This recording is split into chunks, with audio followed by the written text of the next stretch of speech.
Bienvenidos a Historias con Alex. Hay almas que parecen estar hechas de la misma materia que las sombras, criaturas que caminan entre nosotros, pero cuyos ojos siempre están fijos en un horizonte que nadie más puede ver. Hoy, en nuestro archivo de verdades prohibidas, nos adentramos en una casa de piedra gris rodeada de lápidas y neblina. Allí, una mujer amasaba el pan en absoluto silencio, mientras en su mente gestaba una de las obras más violentas y oscuras de la literatura universal. Emily Brontë no buscaba la fama, de hecho, la detestaba. Se ocultó tras un nombre de hombre, desafió las leyes de su época y prefirió partir de este mundo antes que permitir que un extraño tocara su cuerpo. ¿Quién fue realmente la mujer que habitó entre las cumbres y el aislamiento? Prepárate, porque hoy vamos a desenterrar el enigma de la escritora que amaba la soledad, hasta que la soledad la convirtió en leyenda.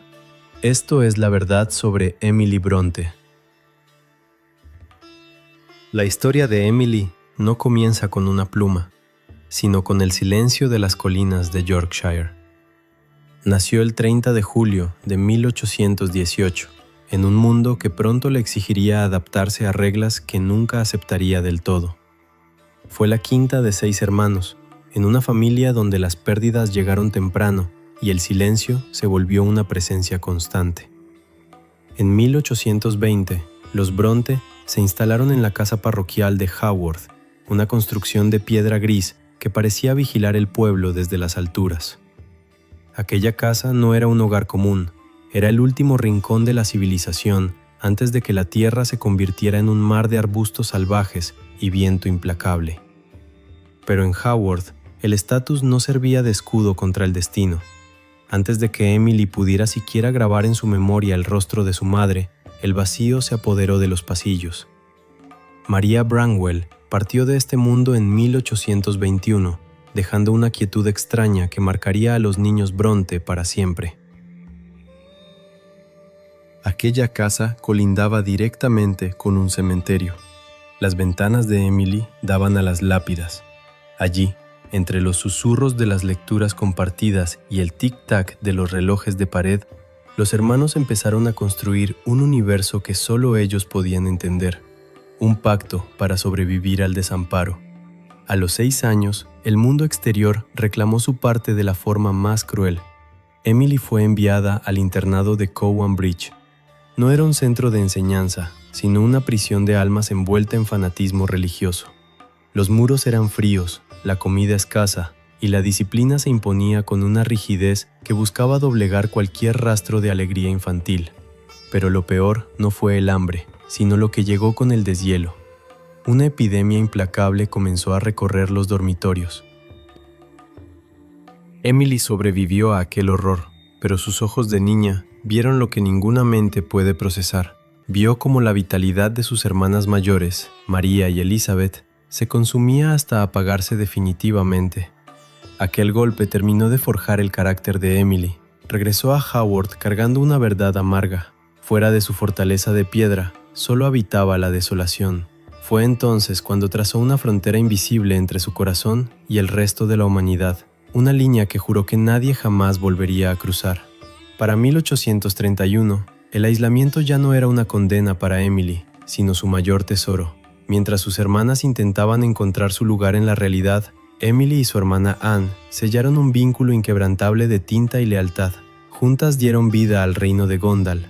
No era un simple cuento de hadas. Era una isla de páramos salvajes y pasiones absolutas que reflejaban el propio mundo interior de Emily. En las páginas de sus cuadernos secretos, ella era libre. Allí no existían las reglas de la sociedad victoriana, ni las expectativas de lo que una mujer debía ser.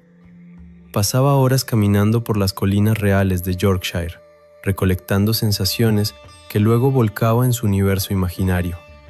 Para ella, esos personajes tenían más verdad que las personas de carne y hueso que veía en la iglesia los domingos. Intentó salir de su refugio para trabajar como maestra, pero su cuerpo reaccionó como si estuviera siendo envenenado por el aire mismo. En el siglo XIX, los médicos hablaban de una dolencia física real, la nostalgia. Al ser separada de su hogar, Emily perdía la voluntad de seguir adelante. El silencio y el horizonte infinito eran su verdadero sustento. Sin ellos, simplemente se apagaba. Durante años, Emily fue la guardiana silenciosa de la casa. Amasaba el pan, limpiaba la chimenea y cuidaba de su padre, mientras en su mente componía versos que nadie debía leer. Pero en 1845, su hermana Charlotte encontró por puro azar sus cuadernos privados.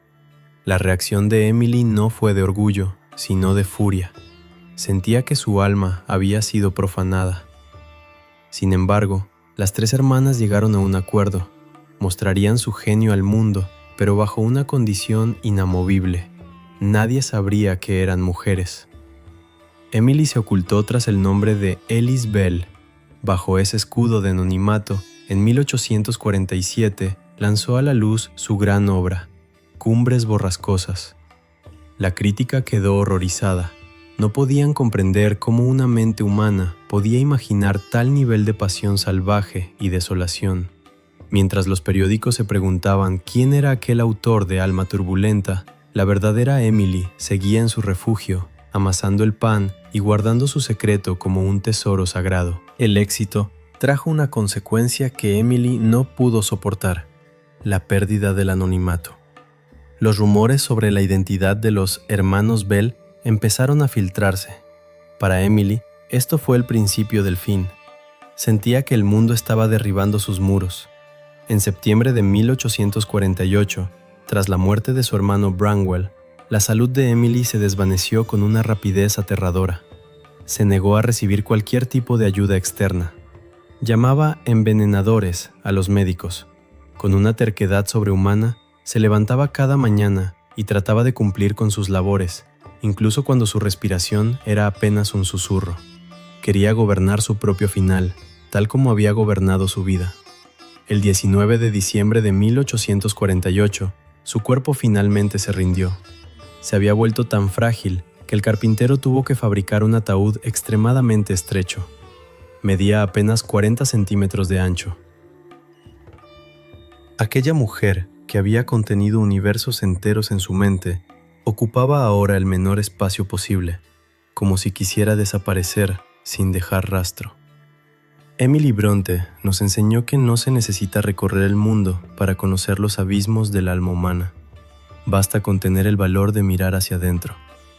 Se marchó sin saber que su única novela sería un pilar de la literatura universal. Quizá, para alguien que solo buscaba la libertad de los páramos, eso nunca fue lo más importante.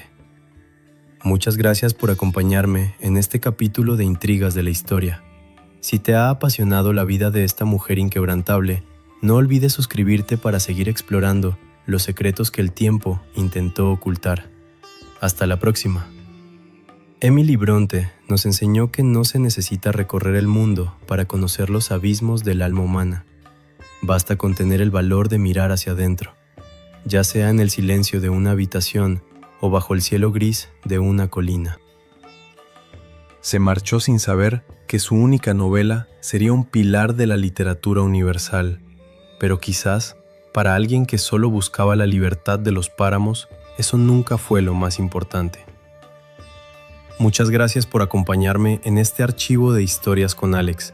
Si te ha apasionado descubrir la vida de esta mujer inquebrantable, no olvides suscribirte para seguir desenterrando los secretos que el tiempo intentó ocultar. La historia es oscura, pero aquí, la verdad siempre sale a la luz. Hasta la próxima.